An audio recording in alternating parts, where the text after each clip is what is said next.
How many people in this world dare to love anything enough that isn't their own child to be willing to give their life?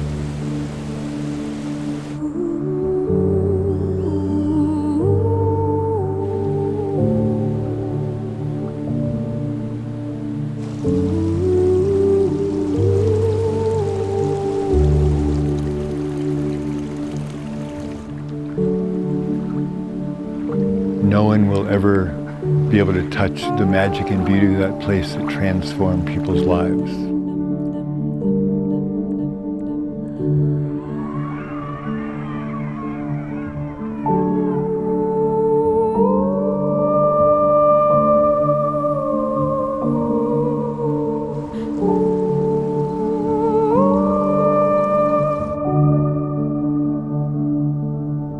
There was a rock about 3 feet high, and underneath it was just enough space that my body could scrunch down and fit in. What if I just made a stake in the ground and sort of said, hey, you guys, you're going to flood 9 million years worth of evolution. Why not take one more creature with you?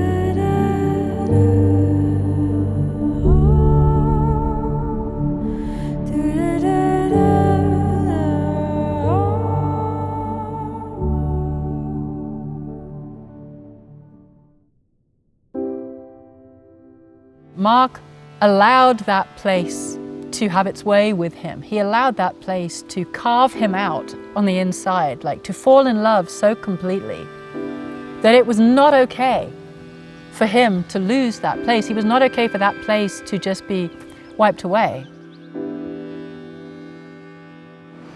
Slowly, the beauty of the place just kept absorbing me more and more, even sort of unbeknownst to me. So it grew me, it grew all of us, and it grew even those who didn't know what they were coming for.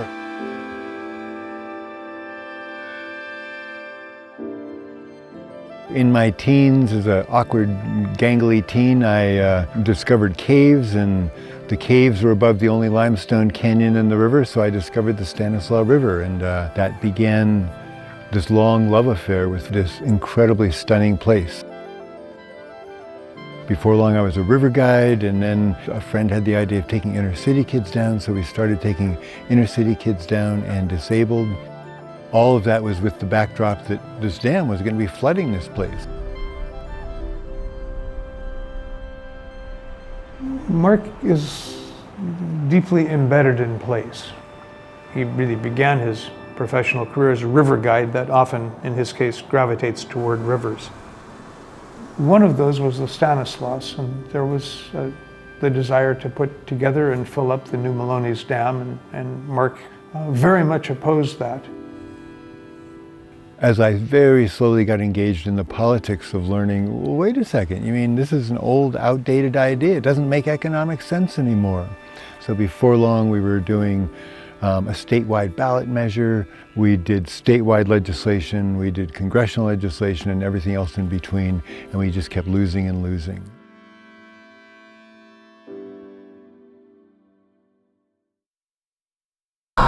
Northeast of San Francisco, near Sonora, a young man is holding back an entire river by holding himself hostage. He's going against a force that could be even more formidable than nature, the federal government, and he vows to stay where he is until he's sure he's won.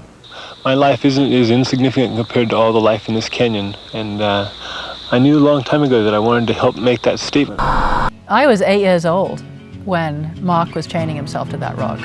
Needless to say, I wasn't around to see the impact. I know that he was the most wanted man in America for that week. It was viewed as this incredibly newsworthy event. It got national attention on all of the networks. California's Stanislaus River. He was protesting an Army Corps of Engineers plan to raise the water level. Well, he unchained himself today after seeing a written agreement that the governor's office will monitor the water level. For that week, he will have woken people up to questioning, you know, like, we just take dams for granted, but actually here's one man willing to give his life to say, you know what, you can't take any river for granted. You know, what happens to this world when you dam all its arteries? My actions delayed things for a little while, and we lost in a big way.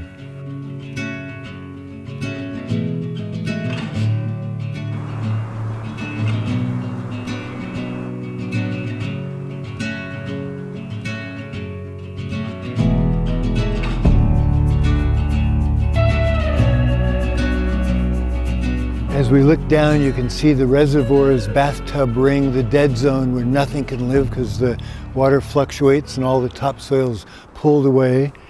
And below that, you see the finger of the reservoir's deadened waters.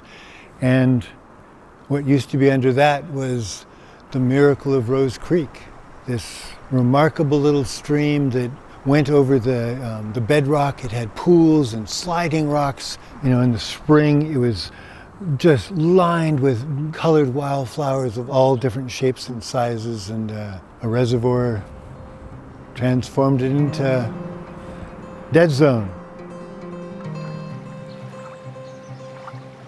When he lost his river, first of all, he had to internalize the belief that he had failed so completely that it broke him into a million pieces.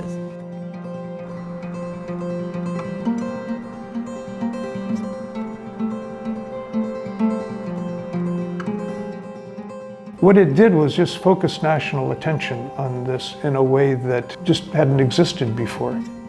That somebody was actually prepared to give his life to stop this from happening.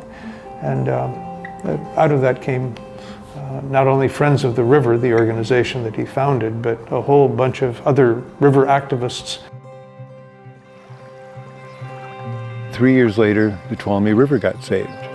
So the politicians who wouldn't help us out saving the Stanislaus now were ready to help the Tuolumne. And 3 years later, 3 rivers got saved, the Kings, Kern, and Merced. And this time, politicians, instead of what they had said to us in the early days, we'll help you conserve the river and we'll dam it for you. And we're going, no. Well, now politicians are actually competing to get more miles of these rivers protected. So I could feel the arc that while we had lost, we had contributed to this growing awareness of rivers.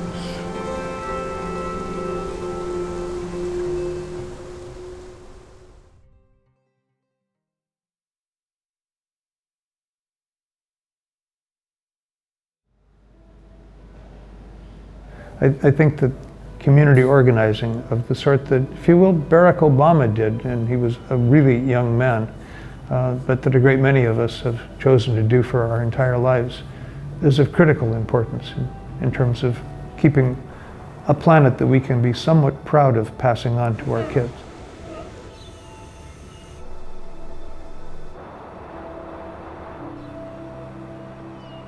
Each one of us are such a unique antenna for what's important, and we each have our own unique skills. So it's great to find an organization and support them to do the work they're doing, and how do each of us find what's mine to do also now at this point in this great transition.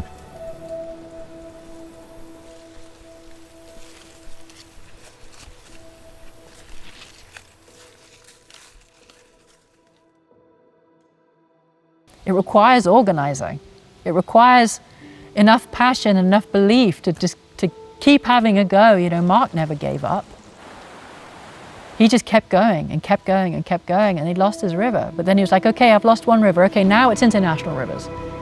Now it's all the rivers of the world. You know, and beyond that, okay, now it's Earth Day. Now it's the planet.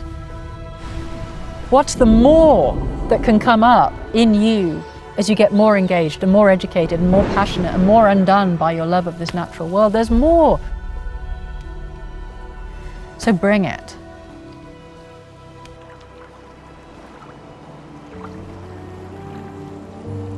Overall, this lesson that I got from the river is we're one and the same. We're connected. By trying to protect that place, I was helping protect me. And this interconnectedness we have, you know, the person who runs out in front of the freeway to rescue a child right in front of cars, it's like, what are they thinking? They could have killed themselves, but they were trying to rescue a life. So in our instincts, we know we're connected to much more. We're connected to life. And we have inherited a world that, oh, nature's out there. Oh, yeah, let's protect nature as a theoretical concept. And yet, as we spend more time breathing, as we spend more time outside,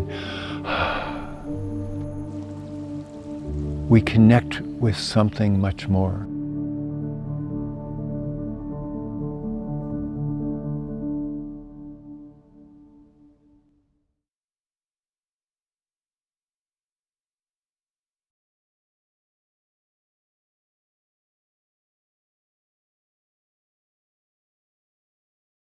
you.